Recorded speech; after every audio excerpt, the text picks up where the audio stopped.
একটা বয়স পেরিয়ে মানুষ কিন্তু বুঝে যায় কারোর সাথে অকারণ তর্কে যাওয়াটা জাস্ট বোকামি।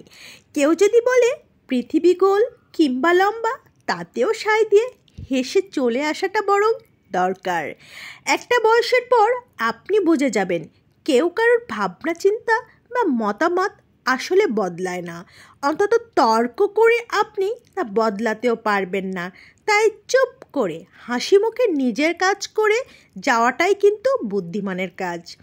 একটা বয়স পেরিয়ে আপনিও বুঝে যাবেন বাইরের লোক তো ছেড়েই দিলাম, আপনার খুব কাছের যে মানুষগুলো আছে আপনার মনের মতো হবে না। আপনি যেমন করে তাদের কাছ থেকে চান তারা ঠিক তেমন করে আপনাকে কখনোই ভালোবাসা দিতে পারবে না, আপনাকে তেমন গুরুত্বও দিবে না। আর এদিকে আমি কিন্তু নাস্তাটাও রেডি করে নিচ্ছি। সব দিন ভারী নাস্তা একেবারেই খেতে ইচ্ছা করে না, তাই মাঝে মধ্যে একটু এইসব নাস্তা হলে কিন্তু মন্দ হয় না। আমি এখানে ঘিয়ে পাউরুটিটা একটু টোস্ট করে নিচ্ছিলাম, আর ছিল ডিম, সাথে একটা কলা আর কিছু বাদাম, যেটা অনেক বেশি হেলদি ছিল। আমি কিন্তু এই নাস্তাটা ভীষণ পছন্দ করি, যদিও সব দিন খাওয়া হয় না, মাঝে মধ্যে এই নাস্তাটা নিয়ে নিই। যাই হোক, সকালবেলা আপনি কি ভারী নাস্তা পছন্দ করেন নাকি লাইট নাস্তা পছন্দ করেন অবশ্যই কমেন্টসে জানিয়ে যাবেন। নাস্তাটা শেষ করেই আমার তাড়াহুড়া করে কিচেনে চলে আসতে হবে, যেহেতু গ্যাস থাকে না।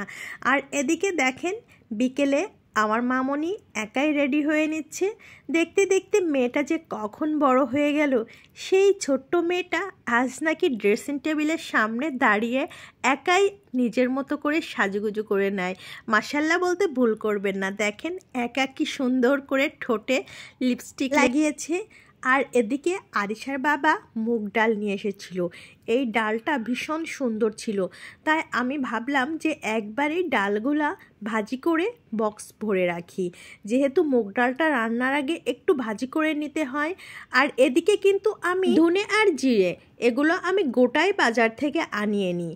কিছুদিন ধরে একেবারে এর গুঁড়াটা আমার ভালো লাগে না, তাই একটু চুলায় হালকা গরম করে ব্লেন্ড করে গুঁড়ি করে এভাবেই বয়মে রাখি। এর ঘ্রাণটা আমার যে ভীষণ ভালো লাগে, তরকারিতে দিলে তো তরকারির স্বাদ আমার মনে হয় আরও দ্বিগুণ বেড়ে যায়। আপনারাও কিন্তু এভাবে রাখতে পারেন, বাজারের ওই গুঁড়ি না কিনে। বাজারের গুঁড়িতে আসলে কি মিক্সড করে আমরা তো চোখেও দেখতে পারি না। আর এদিকে আমি মাথা দিয়ে রান্না করব মুড়ি ঘন্ট। ওই যে দেখলেন আমি ডালটা ভাজি করে নিয়েছিলাম, আর এই তো আমার মুড়ি ঘন্ট কিন্তু প্রায় রেডি হয়ে যাচ্ছে। কে কে মুড়ি ঘন্ট পছন্দ করে? মানুষের কথা কানে না লাগিয়ে নিজের কাজ নিয়ে এগিয়ে যান।